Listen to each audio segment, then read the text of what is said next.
Yahudi ni jahat macam mana pun dia, baik macam mana pun dia mesti ada benda nak ngenakan kita. Selagi mana kita bukan bangsa Yahudi. Hindu kah kita? Cina kah kita? Inggeris kah kita? Melayu kah kita? Baik macam mana pun dia mesti kenakan kita. Sebab pengajaran dalam kitab Talmud sebut, semua bangsa dalam dunia adalah binatang melainkan Yahudi. Ini pegangan bangsa Yahudi. Semua bangsa dalam dunia ini bagi bangsa Yahudi adalah binatang. Yang tidak binatang hanyalah Yahudi saja. Sebab itu boleh tembak budak-budak kecil sekalipun. Sebab budak-budak kecil itu pun adalah anak binatang. Jangan ada perasaan pada anak binatang.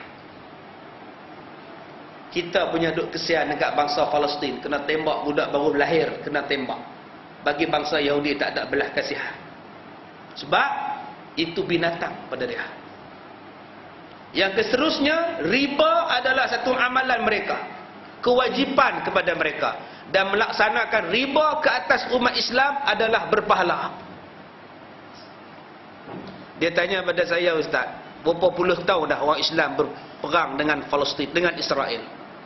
73 perang, 82 perang, 84 perang. Perang tak habis. Termasuk perang yang baru ni 22 hari. Perang 22 hari.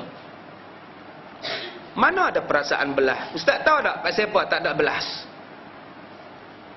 Tentera-tentera dia tak ada belas kasihan. Dia kata, Ustaz, askar-askar barisan hadapan Yahudi semuanya adalah anak-anak haram, anak-anak zina. Yang tidak ada mak, yang tidak ada bapa, yang tidak ada saudara mara, yang memang tak ada perasaan kasih dan sayang.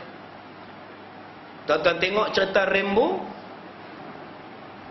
Rambo mana ada takut, mana ada senyum Rambo.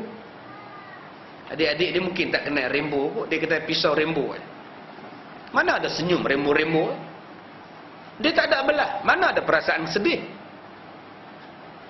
Mereka ambil anak-anak haram ni, anak-anak luar nikah ni, letakkan setempat, jadikan manusia yang betul-betul tak ada hati perut. Yang kamu kena baik pada kerajaan saja. Kerajaan bagi makan kamu. Kalau kerajaan tak bagi makan kamu, mampus kamu. Akhirnya jiwanya hanyalah untuk kerajaan. Sekarang bunuh orang Palestin. Bunuh saja-saja, tuan-tuan. Macam kita ni, sejahat-jahat orang kita, dia ingat mak dia. Dia nak rompak satu makcik. Bila dia nak rompak, makcik ni macam mak aku. Kadang-kadang perompak tu tak jadi rompak. Dia fikir macam itu. Kadang-kadang dia nak rogok perempuan, dia fikir juga, kalau adikku kena rogok macam mana? Mungkin tak jadi dia. Pasal dia ada mak, dia ada kakak, dia ada adik, dia ada ayah. Tapi tentera Yahudi, dia nak fikir apa? Mak tak ada, bapak tak ada, adik tak ada, kakak tak ada. Dia sebatang kara, mampus nak jadi apa pun. Sebab tu dia tak ada perasaan untuk membunuh orang. Perasaan sedih, kesian, tak ada. Macam mana nak buat, tuan-tuan, dengan bangsa macam ini? Bangsa menganggap bangsa paling tinggi darjat dalam dunia. Segala benda yang halal, halal lah pada dia. Segala benda yang haram pun halal pada dia. Tuan-tuan yang dirahmati Allah, saya berbual dengan sahabat ni dekat-dekat sejam lebih, tuan-tuan. Benda rahsia banyak lah yang saya tak boleh sebut di sini, pada melibatkan soal keselamatan dia dan negara dia. Tapi yang saya nak sebut pada tuan-tuan, Yahudi mengetahui rahsia, kekuatan, mentaliti, sikap, perangai, ekonomi negara-negara Islam. Dia tahu serba-serbi apa nak melemahkan umat Islam. Sebab tu dia mula-mula hantar pada umat Islam ialah makanan. Diberikan makanan kepada orang Islam, dibuatkan makanan yang kotak-kotak, yang campur dengan bahan kimia, yang lama-lamanya orang Islam tak boleh fikir dengan waras.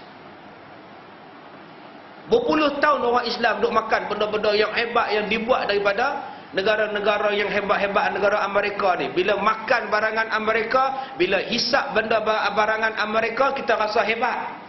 Ditunjukkan bahawa pakai barangan ini hebat. Pakai baju mereka pun hebat, pakai seluar jin mereka pun hebat, makan cara mereka pun hebat, isap rokok cara mereka pun hebat.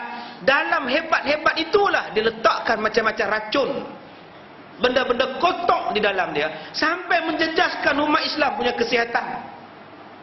Tuan-tuan ingat Yahudi ni buat saja-saja ke tuan-tuan? Dia kaji dulu setiap bahan perisa yang mereka buat dan mereka campurkan dalam makanan. Yang kedua, dia kata dalam proses pemakanan itu dihantar kepada negara-negara Islam makanan yang paling busuk dan buruk sekali untuk negara Islam, yang paling baik-baik semua untuk negara kafir. Termasuklah dia kata kismis itu. Yang sampai pada kita kismis daripada Amerika itu tuan-tuan yang paling buruk sekali lah. Yang itulah yang tuan-tuan buat jampi anak-anak, doa selamat lah, doa terhati lah, apa lah. Saya dah kata dah pada tuan-tuan, cari kismis merah, cari kismis Iran. Yang Nabi sebut kismis merah, kismis merah. Yang kita duk cari sekarang di kedai-kedai duk jual dalam kotak kecil tu. Bukan hak Ustaz Ma'ai Tangguhnya tu, bukan. No, tuan-tuan carilah nama dia, mula pada huruf L, hujung dengan huruf G, dengan huruf O. Itu adalah kismis daripada Amerika yang paling busuk sekali tuan-tuan. Yang tak ada nilai dah. Yang itulah yang dihantar kepada umat Islam, yang kita makan. Sebab itu kalau tuan-tuan belajar, Yahudi akan membuat riuh. Tuan-tuan rujuk dalam surah Fussilat, wal ghaw fihi la'allakum taghlibun. Allah Ta'ala sebut macam mana orang kafir merosakkan umat Islam dengan meninggalkan Al-Quran. Kenapa tahun 1967 dia serang Baitul Maqdis dan dia menyerang Masjid Al-Aqsa? Kerana pada masa itu semua umat Islam sedang riuh, tidak ada lagi sensitif dan tidak ada rasa sensitivity kepada Islam. Tahun 60-an itulah umat Islam lupa kerana Yahudi menghantarkan budaya ego-ego. Yahudi merosakkan kita yang pertama tadi dengan makan, yang keduanya dengan ego-ego, muzik. Semua tahun 60-an orang lupa tentang Yahudi. Orang tak kisah sebab negara-negara Islam sibuk dengan The Beatles. Semua nak jadi The Beatles. Pakaian pun pakaian Beatles, cara hidup pun cara hidup go-go, pok ye-ye. Semua nak jadi. Lupa tentang soal agama. Tuan-tuan ingat balik gambar tuan-tuan tahun 60-an, cuba pergi tengok. Kenangan-kenangan dulu, perhati balik. Semalam kita baca surat khabar Kosmo semalam. Tengok satu orang meninggal dunia, orang besar meninggal. Tengok gambar dia tahun 60-an. Dia dengan isteri dia, macam mana pakai. Patut gambar tu tak payah sia, dah kawan dah mati. Yang paper dia pun satu. Tengok gambar isteri dia pakai macam mana.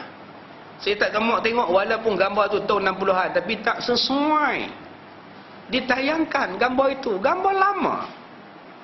Isteri pakai cukup seksi. Tuan-tuan cari surat gambar Kosmo semalam. Dia dah meninggal, baru meninggal. Tunjuklah gambar hak elok-elok. Gambar hak lepas-lepas tu tak payah. Pada masa itu habis orang kita ni pakai ni macam Yahudi semua. Semua datang, The Beatles datang, Rolling Stone. Semua tu dia ada gegur, ketuk-ketuk badan ni. Orang India pun jadi gegur tu kan. Hindustan pun habis. Semua nak jadi I wanna hold your hand, dekho ab to mushko nahi rekabel lain. Semua nak jadi. Syami Kapoor tu pun nak jadi juga tuan-tuan. Tengok tahun 1968 Brahmachari tu. Dia menari gede-gede.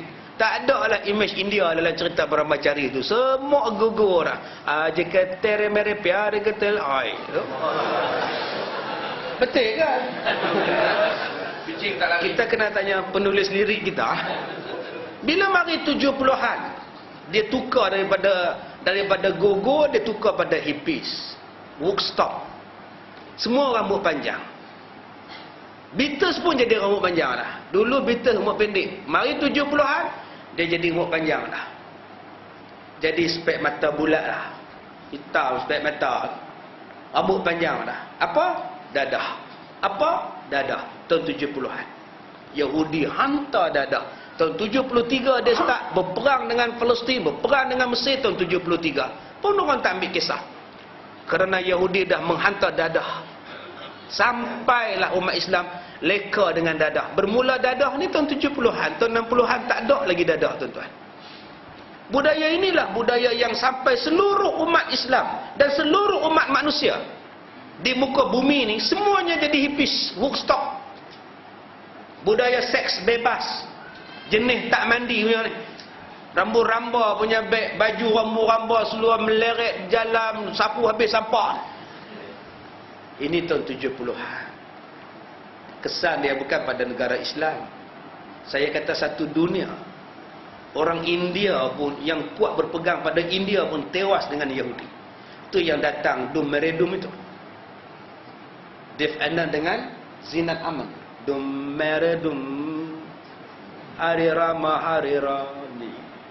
Gambaran masyarakat pada itu terlalu hidup bebas. Yahudi bawa seks bebas. Tahun 80-an dia datangkan rock. Kasih. Itu pun dapat Dato' oh, memang tuan-tuan. Rock, habis orang jadi rock. Mai 90-an dia perkenalkan muzik yang baru, yang lebih kegagaban. C-I-N-T-A C dia terangkan. Semua jadi rap. Jangan kita ya Allah. Semua duk gini apa? Dia mari tahun 2000 dia memperkenalkan budaya indie. Underground, indie jenis meleleh. Semua buat dengan syabu, tangkap lentur. Kasih janganlah engkau pergi. Ya Allah, lembeknya. Pun orang minat tuan-tuan. Cuba tuan-tuan tengok lagu-lagu tu sekarang ni. Semua orang minat. Jangankan cintakan aku. Ya Allah, apa benda dia cakap pun orang minat. Lantaklah Gaza kena bom ke apa ke, aku nak buat. Sampaikan nak sayang pada Gaza pun kena buat konsert hari ni. Saya cukup tak seronok tuan-tuan nak cari kutipan untuk Gaza buat konsert. Konsert amal. Konsert mengenang Palestin. Ya ke? Itu bukannya nak tolong orang. Itu nak seronok. Tak memadai pergi ambil serban Yasir Arafat tak atas bau. Kita sokong Palestin. Lepas tu campur lelaki perempuan. Itukah caranya disuruh agama? Tak Islamik langsung.